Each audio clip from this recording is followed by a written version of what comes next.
renewal of our mind.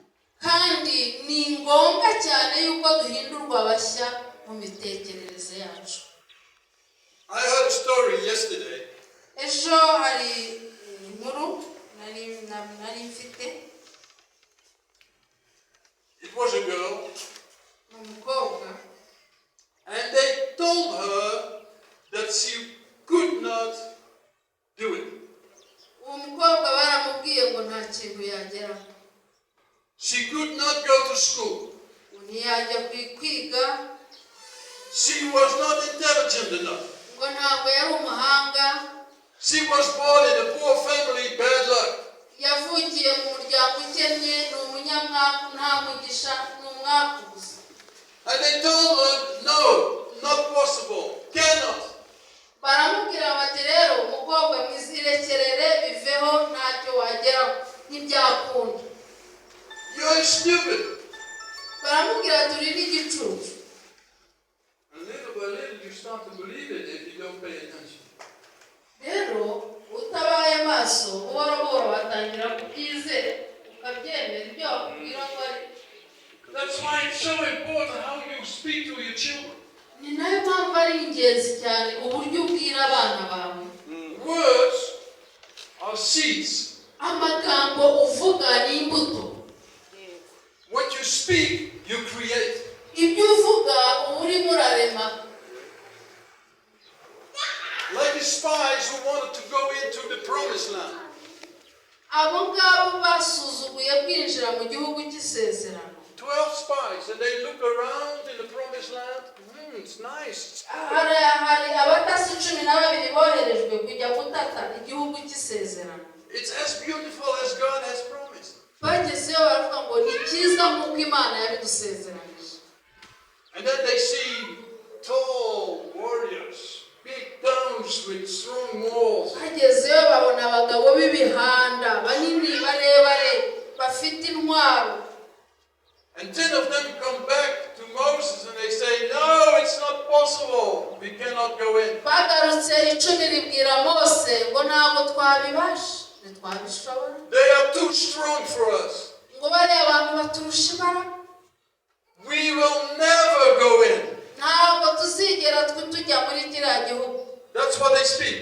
ayo ni amagambo, ibyo ni byo baturaga n'akanwa kabo. And God says, what do we say? imana irabumva, iravuga ngo muvuze guki.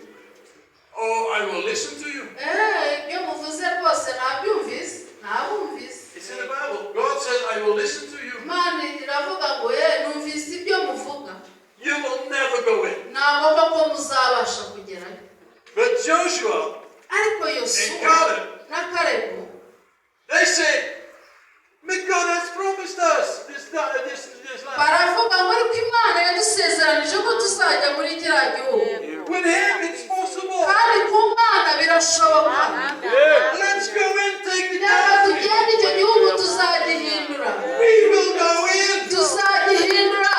And again God says, what do you say? imana nabe batega amatwi iravuga ngo muvuze You will go in.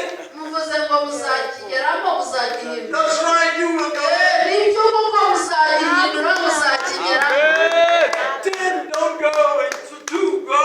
ab'icumi ntabwo bagezeyo ariko 2 bagezeyo.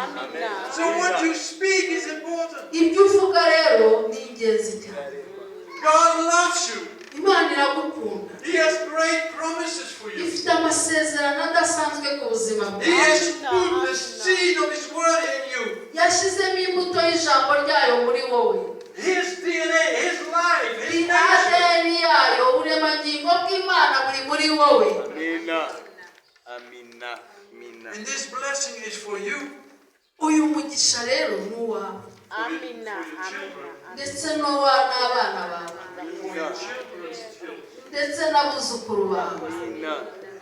They all have to believe for their own. icyo bisaba nabo ni uko bazizera ku bwabo. But the Bible says they are sanctified, they are blessed. ariko Bibiliya imaze kuvuga yuko bejejwe, bahawe umugisha. God gives special attention to them. imana ibitaho neza. They are blessed if you speak in the right way to them. ndetse n'abanyamugisha mu gihe ubatuyeho umugisha.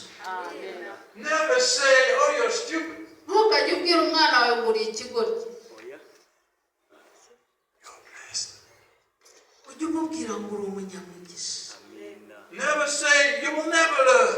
Ntukamubwire ngo ntuzigera wiga, Oh, you will learn. ahubwo uzamubwire ngo uziga mwana wanjye. Because God's eye is on you. Kubera ko amaso y'Imana ari kuri wowe. Bless your children. Kugira ngo ihe umugisha abana bawe. Speak faith of your children. Jya uvuga kwizera ku bana bawe, jya ubaturiraho amagambo It's yo so kwizera. important how we speak. Ni ingenzi cyane uburyo tuvuga, It's so important how we speak to one another. ndetse ni ingenzi cyane uburyo twebwe tubwirana amagambo. Yeah? So this girl who heard all the negative all the time, Uyu mukobwa nababwiraga rero bagendaga babwira amagambo mabi kenshi, she said, no, with God I will do it. yaravuze ngo oya, kubw'Imana nzabishobora, nzabikora. For 7 years she could not go to school. Imyaka 7 yayimaze atajya kwiga, And she said, I trust God, I trust God. ariko aravuga ngo njye nizeye Imana, nzi ko izanshoboza. And the parent says, you will never do it. Bakamuseka cyane ngo erega ntabwo uzabishobora, She said, no, I trust God. ariko we yakomeje kwizera Imana. Amen. And she went back to school. Byarangiye asubiye ku ishuri kubwo kwizera. She did several years in one. Imyaka myinshi yarayibumbiye mu mwaka umwe. And again, people say, it's not possible. You're too stupid for doing that. Abantu baraseka ngo use ni gute wafata imyaka 3 ukayivunjamo umwaka umwe ukajya ubwo bivuze ko yarangije imyaka 3 ajya gukora uwa 6 wa segonderi asimbutse 2. Noneho baraseka ngo wabishobora ute se? The Bible says the fear of the Lord is the beginning of intelligence. Ariko Bibiliya iratubwira ngo kubaha Uwiteka nibwo bwenge. If you have respect for God and you trust Him, you are intelligent. Iyo wizeye Imana ukayumvira niho itangiriro ry'ubwenge rihera. It's possible. Birashoboka mwene data. If there are obstacles, you will take them. Ndetse nihaza n'inzitizi uzazica hejuru. David says, with my God, I will jump over the wall. Kubera yuko Dawidi yaravuze ngo njye n'Imana yanjye mbasha gusingira, mbasha guhindura isi. If you don't have faith in God, there's a wall. Udafite kwizera uzabona ahantu hose hari ibikuta nta nzira. But if you trust God, just come on, together. Ariko niwizera Imana izavuga ngo ngwino ndi kumwe nawe. You jump over it. Imana igutere kubirenga usimbuke uce hejuru yabyo. Amen. You go from victory to victory, from glory to glory. Uzajya uva mu bwiza ujya mu bundi, uva mu ntsinzi winjira mu yindi ntsinzi. It's not said without battle. Ntabwo bivuze ko tutazarwana ku rugamba. Oh, we have battles. Dufite intambara turwana. We are stubborn. We have difficulties to learn and to confess what the Bible says. Akenshi usanga dufunze mu mitwe twananiwe kwizera no kwatura iby'Imana yatuvuze. We have battles, but we will have victory. Nubwo dufite urugamba ariko dufite n'intsinzi. Amen.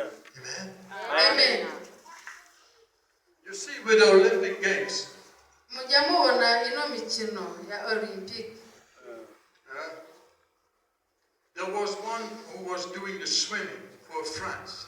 Hari umwe wakoraga umukino yo koga mu mazi menshi. He had 3 competitions in one day. Uwo muntu yari umukinnyi ukomeye, yari afite amarushanwa 3 umunsi umwe. Yeah, 3 competitions in one day. Amarushanwa 3 umunsi umwe. And 1 during the day and 2 in the evening. Umwe yari bukore ku manywa, andi marushanwa 2 nimugoroba. The 2 in the evening, he had just 2 hours to prepare himself for the next Kandi one. iyo ibiri yari bukore mu kigoroba yari afite amasaha 2 gusa yo kwitegura. Those who are doing these competitions, they give everything they have. Kandi abenshi biteguye amarushanwa usanga batanze byose. They need at least a full day to get in shape for the next competition. Usanga bafashe umwanya wo kwitegura. He got 2 gold medals and 1 silver medal in one day. Umunsi umwe yabonye imidari 2 ya silver n'umwe wa zahabu. Wow! Mbega byiza. That's a winner! Uyu